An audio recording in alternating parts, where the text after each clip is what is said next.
Welcome to Third Party News for Retro Robot Radio for the date of August 2nd, 2014.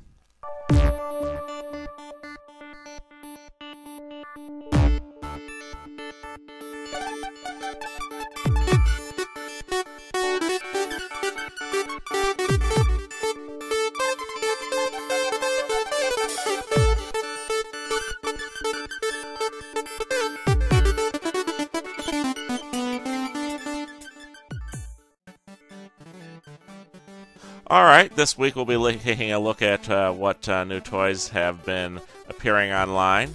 First up is a company called Badcube, which is a new version of the company Cubix, who made the Huff toy, which is their masterpiece scaled Huffer.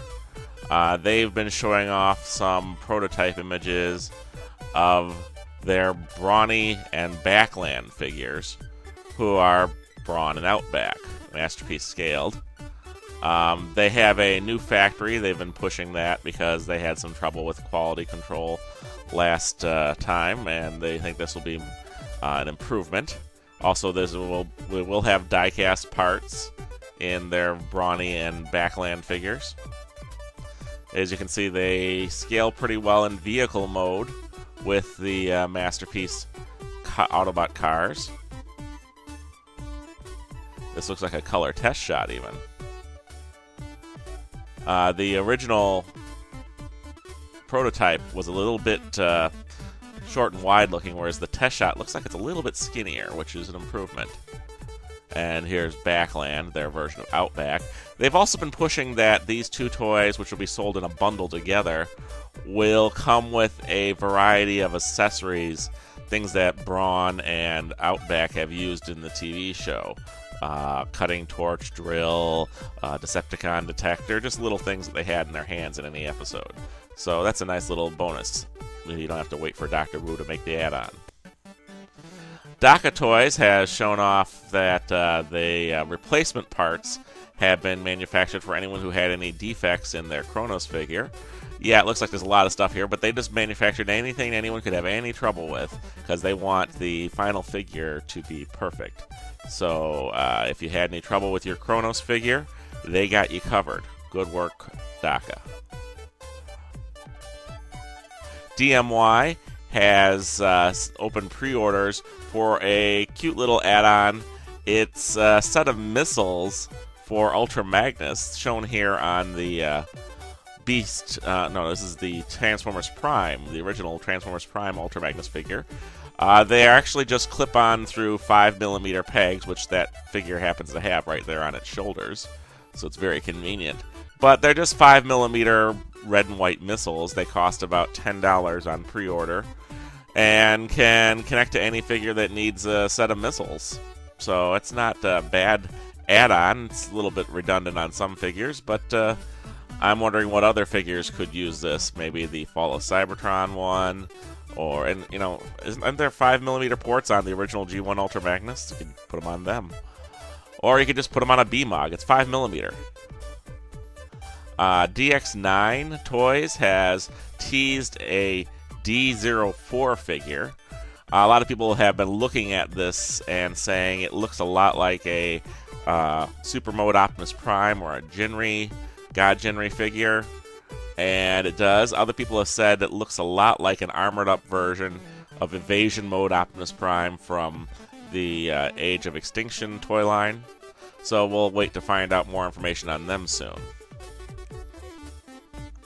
Iron Factory have started teasers for a new figure who is based on the Ultra Magnus, and it's done at about a Scout size or the new Commander Legends figure size. It's a highly modular 5mm port figure like most of their other figures. As you can see, it is meant to interact with the Generations Titan class Metroplex figure. And has a really nice alt mode with lots of 5mm ports on the side. Doesn't look like the wheels roll, but it's a cute figure nonetheless. And we also had some color images of the Slam and Scamp figures that Iron Factory is making for the Generations Metroplex. These figures also are highly modular 5mm port, scout size, legend size figures. Keith's Fantasy Club have been showing off the final color images of their Daca Commander stack. We've seen comic book online for this figure. We've seen the final images. I've seen the box art, and it's really, really good. And you should be seeing Daca Commander stack in stores soon. Here's the robot mode, and I was told that it will have 2 options for the face shipping with it. So it'll have a faceplate like Optimus Prime, and it'll have a face like Ultra Magnus seen here. KFC's Tempest and its partner, which I don't think he's ever named, has been showing up in stores recently. I happen to get a picture here of the back of the box. And I thought I'd mention this just because I really want to give thumbs up to the creative writing that occasionally goes into the back of the boxes for Transformers third-party figures. This one goes into a big story about how he used to be a member of a group of Seekers who wanted to become Air Commander one day, and how he used to have the ability to teleport. Yeah, so basically they're going with the story that Cyclonus used to be Skywarp. So it's a cute little nod to those people who are the Skywarp is Cyclonus camp. And here's the collector card for Tempest as well. Mega Steel has been showing off box images of a test shot of their Blaster-inspired figure. I don't think these are the final colors. That's just an unpainted test shot. It's kind of orangey looking. But I'm still curious to find out if that thing will hold actual micro cassettes, or if it's like the Unique Toys one, where it holds a completely new size of cassettes.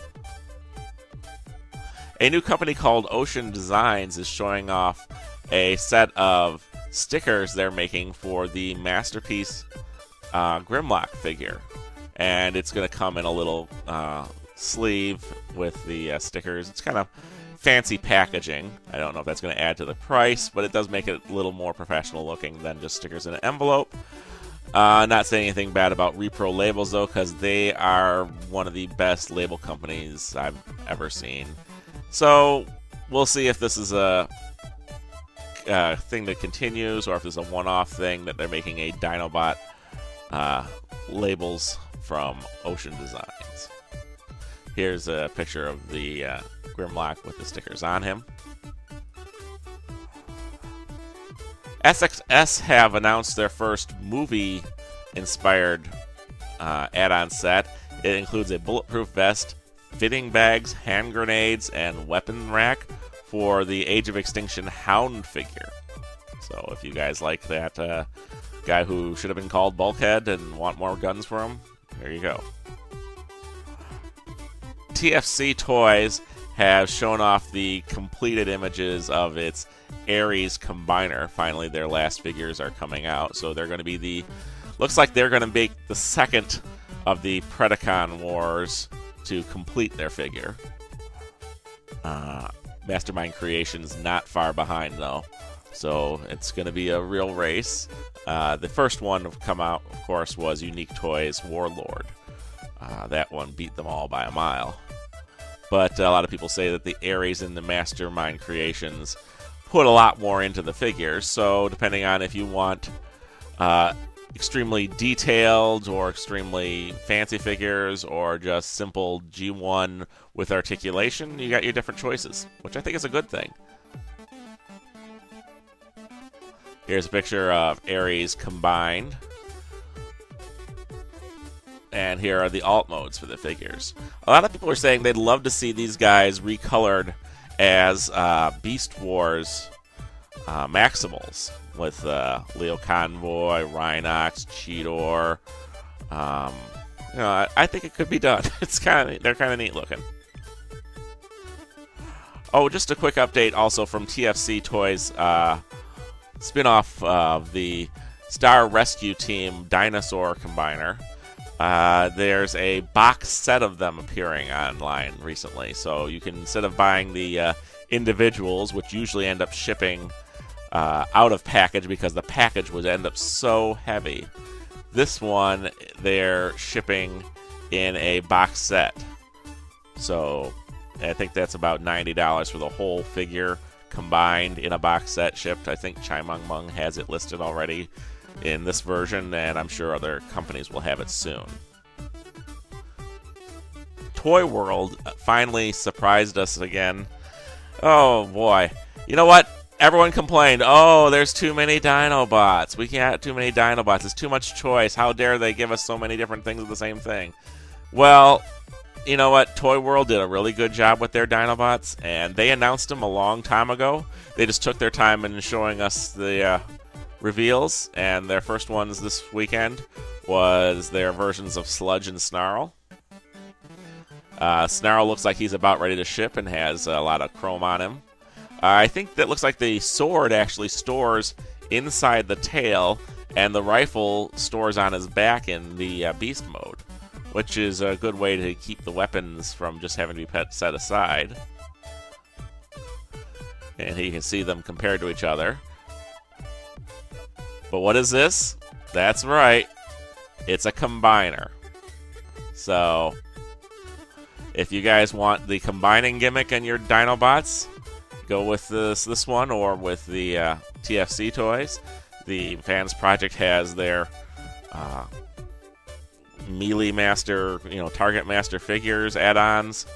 The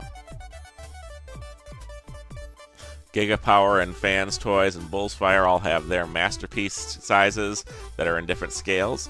So depending on what you want to look at. Oh, and don't forget that there's the original Justa Toys smallest Transformers, and KFC's working on transforming Dinobot cassettes just for the people who want to do something really wacky. And honestly, I like them. So you got a lot of choices to pick from here. And as you can see, they are full-on Voyagers, almost to the ultra-level size figures. A lot of people were saying, oh, these look too tiny. Nope, they're pretty darn big. I'd say that they are just about eye-to-eye with Toyworld's Orion, which makes them a little small for classic Dinobots in my eyes. But considering they're limbs of a combiner, this combiner is going to end up being the size of Warbotron's WB-01. So that's cool. For a Dino, I think Dinobots, if they formed a combiner, should be the largest of the combiners, considering the individual figures are some of the biggest out there. Toyworld also showed off the in-box images of their second release of Hegemon and their black release of Orion called Orionville. Yeah, sounds like a town you could visit, but there's Orionville. Also on the Toyworld front, some images have started appearing online of a possible copycat version of the Throttlebot homages from Toyworld, done slightly upsized, which some people might want to put into their alternators or masterpiece collection. Depends on if you think that these figures should be full-size Autobots or down at Bumblebee size. But yeah, they are basically the Toyworld figures done up slightly larger. As you can see, they have Grindrod, they have their Searchlight figure, Aurora, and their Chase figure, Trace, all done in larger sizes. So if this continues, will this form an even bigger combiner? Who knows? I guess we'll see if they copy the other three when they come out. UFO Toys have been showing off their Mega Arm figure for Revenge of the Fallen Leader Class Megatron. This gives it a better stumpy arm, because the original one had a crappy stumpy arm. I guess if you like movie stuff, that's for you. And X2 Toys has been showing off more prototype images of their... Actually, this is a test shot image of their Voltron Lion rifle figure. We're still waiting to find out what's up with that and how it's going to be part of a combiner and rifle. And then here's a quick look at their Fastlane-inspired Autobot clone. But the big news, of course, from X2 Toys is full images of their Firing Pin figure, who is going to be their version of Impactor. Looks like a small Voyager, large deluxe size. So I think that's a pretty good figure, and yep, I'll be keeping my eye out for more color images and whether or not this is actually part of a upgrade kit, because it looks like it's a standalone figure, even though early pictures showed it as being an upgrade for Orion packs. Quick little addition, this picture came out literally while I was editing the video before posting it today. Looks like the X2 Toys firing pin has a lot more features to it. Armor, spikes, there's a cannon. So it's developing nicely. Just thought I'd throw that in there so it doesn't have to wait till next week.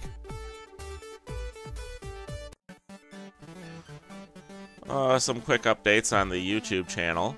I got 2 pieces of feedback from last week's episode. One was from a Jurist Man who loved the commentary and wondered if I saw the interview with the guy who didn't know if Superion's leg was a Protectobot.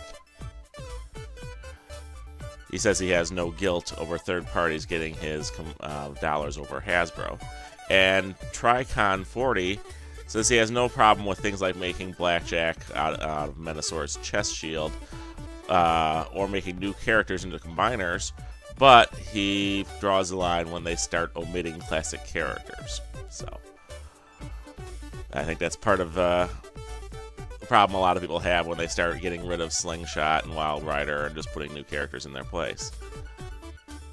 Also on the YouTube channel, I've posted several videos recently, all imported from China, of various third-party Transformer reviews that are new products or products we haven't seen reviews of before. These include Mech Ideas Gauntleted Piston, TFC Toys Atheon, Mastermind Creations Talon, Warbotron Sly Strike, and the Astron Saber Omnicron Nemesis Edition. So if you're looking for reviews of those toys and just want to see what they look like, check out the reviews on the YouTube channel. With the recent reveal of the upsized Toyworld combiner figures, I started thinking about what other figures we'd like to see resized. Here's a couple suggestions that I have.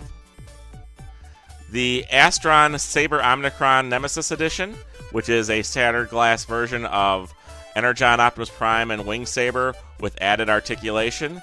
The only thing that kept me from wanting it was the fact that it was just too small.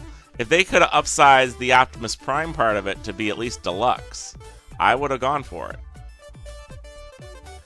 The iGear Minibots, the original Huffer and Sea Spray versions, they were just smaller than the rest, and it would have been nice if they could have released them a bit bigger. I know people would have complained, but I would like to see them done in like large Scout to small Deluxe class to fit in with the other figures.